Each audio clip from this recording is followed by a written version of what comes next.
Our assets are secured by a decentralized, military-grade, multi-signature protocol. The cold storage environment is completely air-gapped, rendering remote, unauthorized access mathematically impossible. That was the exact phrasing on page 14 of the official 2025 Security White Paper.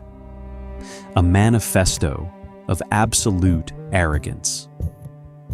Exactly 48 hours after that document was signed, sealed, and published to global investors, $1.5 billion vanished from those mathematically impossible wallets.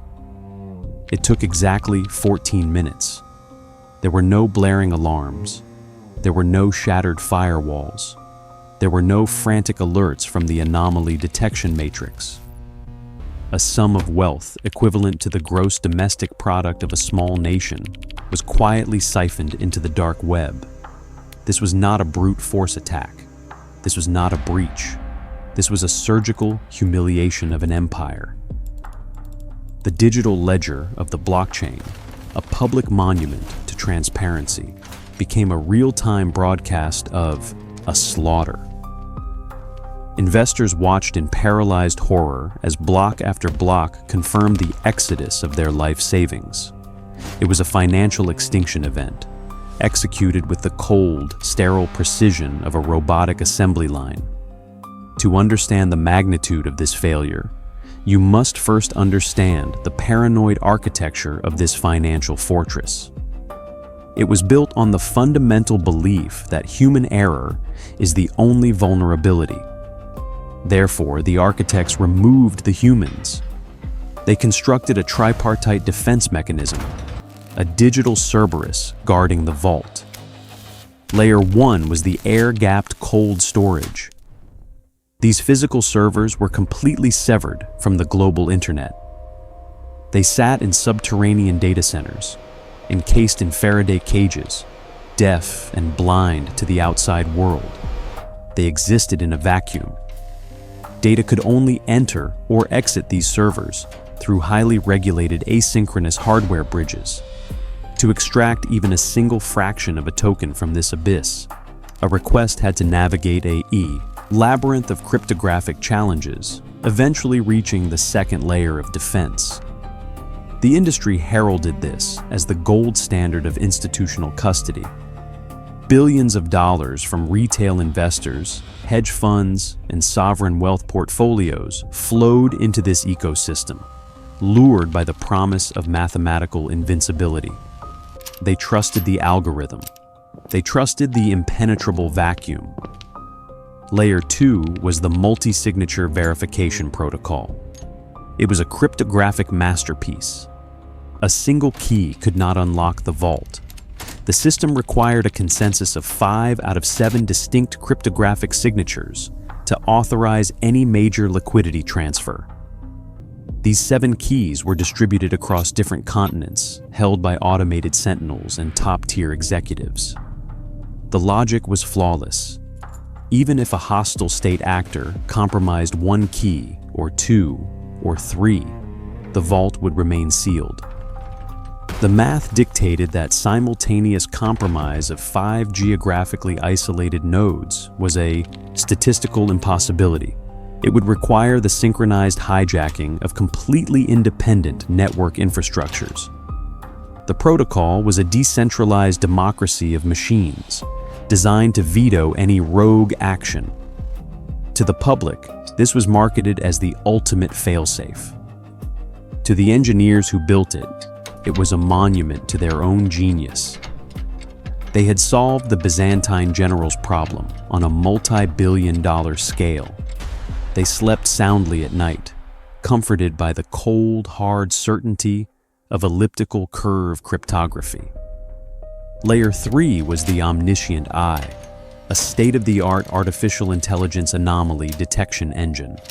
It processed 10,000 transactions per second.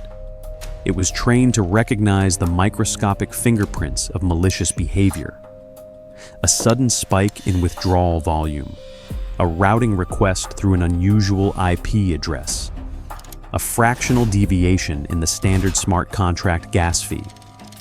The AI would detect it in milliseconds and trigger an immediate network freeze. This system was not just a defensive wall. It was an active, aggressive immune system designed to neutralize threats before they even materialized. It was built to withstand a coordinated cyber warfare campaign from a nation-state. But walls, no matter how thick, are useless if the enemy is already sitting on the throne. The fatal flaw of this impenetrable fortress was not in its armor, but in its absolute blind faith in its own internal logic. The engineers worshipped decentralization. They believed that code was law and that mathematics could not lie.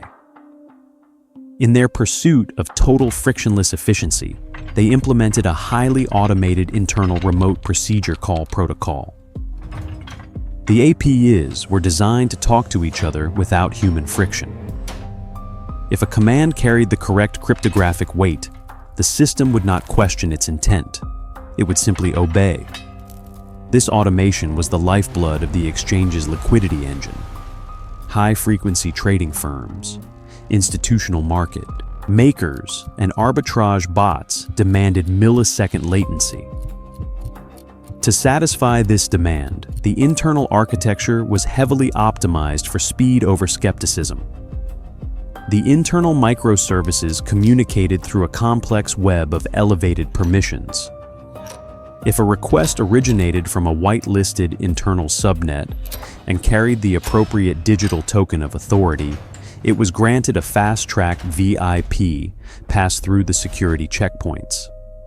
The system assumed that because a command was inside the house, it belonged in the house. They built a machine that was too smart for its own good and far too obedient. They eliminated the human element to prevent human error, but in doing so, they eliminated human intuition. The ability to look at a perfectly formatted, mathematically valid transaction and say, something is wrong. The system was trained to reject anomalies, but it was never trained to question absolute authority. This was the blind spot, the invisible vulnerability that a predator had been studying for months. The architects of this digital citadel were so busy reinforcing the perimeter against external barbarians that they failed to realize the gates were fundamentally designed to open from the inside. The stage was set for a catastrophe of unprecedented proportions. A digital Titanic, sailing confidently through a sea of hackers, boasting of its unsinkable cryptographic hull. But the iceberg was not floating in the dark waters outside. The iceberg was embedded in the very source code of the navigation system itself. The enemy did not need to breach the walls. They only needed to find a way to wear the crown. They needed to whisper a lie so perfectly formatted that the system would interpret it as the absolute truth. And on that fateful night, the system was ready to listen. The servers hummed with their usual low-frequency drone in the subterranean data centers. The liquid cooling systems cycled flawlessly. The network traffic charts on the massive screens of the Security Operations Center showed nothing but the standard, predictable heartbeat of global commerce. Millions of data packets flowing in perfect harmony. It was a Tuesday. A remarkably quiet, unremarkable Tuesday. The guards were awake. The AI was analyzing. The cryptographic locks were sealed tight. Everything was functioning exactly as designed, and that was precisely the problem. The system was about to perfectly execute its own demise. The attacker did not use a sledgehammer. They used a scalpel made of pure logic. There was no brute force attempt against the Faraday cages. The digital walls were not breached from the outside. They were simply bypassed. The vector of attack was a zero-day vulnerability, a microscopic flaw introduced during a routine governance smart contract update deployed 3 weeks prior. It was a dormant parasite. It waited in the shadows of the code repository, It disguised itself as a standard internal balance-checking function. When the execution command was sent, it did not trigger alarms because the system recognized its uniform. It looked like maintenance. It acted like maintenance. But beneath the surface of the authorized execution layer, the malicious payload began to uncoil. The target was the multi-signature protocol, the invincible consensus engine. The hacker understood a fundamental truth about machines. A machine does not know reality. It only knows what the inputs tell it. To bypass the requirement of 5 geographically isolated cryptographic keys, the attacker utilized a technique known as a phantom signature. They targeted a specific memory leak within the node validation process. By overflowing the temporary memory buffer during a highly specific sequence of synchronized data requests, the attacker forced the system to misread its own internal state. The protocol looked for the 5 distinct cryptographic signatures required to authorize the transfer. The malicious code fed the system corrupted memory addresses, echoed the system's own affirmative responses back to itself. The protocol asked for authorization. The memory leak replied with the exact mathematical echo the protocol needed to hear. 1, 2, 3, 4, 5 signatures, forged in the ephemeral space of corrupted random access memory. The artificial intelligence anomaly detection matrix watched the entire process, and it did absolutely nothing. It was designed to detect brute force. It was designed to detect external routing anomalies. It was not designed to detect a perfectly formatted internal command that carried the absolute highest level of administrative clearance. The hacker had achieved privilege escalation. They were not breaking into the vault. They were standing inside the vault, wearing the face of the creator, holding the master keys, and instructing the automated guards to start loading the trucks. The AI analyzed the transaction. It saw the 5 valid signatures. It verified the internal origin of the request. According to every rule encoded in its logic, the transaction was a legitimate movement of funds initiated by the founding executive board. The AI stepped aside. It authorized the release. The impenetrable fortress willingly unlocked its own doors. It was a masterpiece of algorithmic manipulation. The system was betrayed not by its weakness, but by its flawless obedience to a compromised set of rules. The execution of the phantom signatures took less than 400 milliseconds. In that microscopic fraction of time, the entire security paradigm of the exchange was dismantled. The internal router generated the withdrawal command. It targeted the omnibus cold storage wallets. These were the massive reservoirs holding the aggregated wealth of millions of users. The command instructed the hardware bridges to open the air-gapped connection for a scheduled liquidity rebalancing. This was a standard operational procedure. The physical servers in the subterranean bunkers received the ping. They authenticated the cryptographic handshakes. The handshakes were mathematically valid. The servers awoke from their isolated slumber. The internal mechanisms aligned. The digital pathways cleared. The withdrawal parameters were set.